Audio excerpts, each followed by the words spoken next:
Bonjour à tous, c'est Parlons Cash l'hebdo. On démarre avec cette possible bonne nouvelle pour les détenteurs d'un livret A, d'un LDDS et d'un livret d'épargne populaire.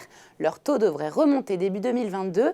Alors rien n'est officiel, mais selon nos confrères de Capital, c'est quasiment acquis au vu de l'inflation qui ne cesse de progresser. En octobre, on était à plus de 2,6%. En effet, les taux de ces trois placements sont justement calculés sur l'inflation. Les taux du livret A et du LDDS devraient en principe passer à 0,8%.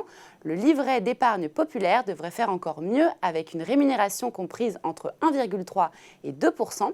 Bruno Le Maire devrait l'annoncer officiellement en janvier. Et on poursuit avec le crédit à la consommation qui perd des couleurs. Entre juillet et septembre, il a baissé de 3,8% par rapport à la même période de 2020. Et par rapport à 2019, il est en baisse de 1% selon l'Association des sociétés de financement. Si on regarde dans le détail, le prêt personnel est en baisse de 8,3% par rapport à 2019. C'est à peu près la même chose pour les crédits auto qui chutent de 5,9%. En revanche, ceux liés à l'amélioration de l'habitat et aux biens d'équipement enregistrent une hausse de 8,4%. Et on termine avec les passoires thermiques. Vous savez, ces logements mal isolés qui ont un DPE classé E, F ou G.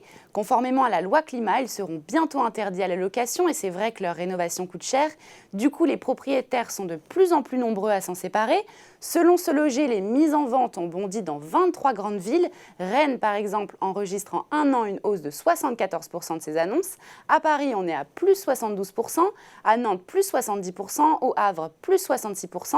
Et enfin à Lyon, plus 43%. Voilà, Parlons Cash l'hebdo, c'est fini. On se retrouve le week-end prochain.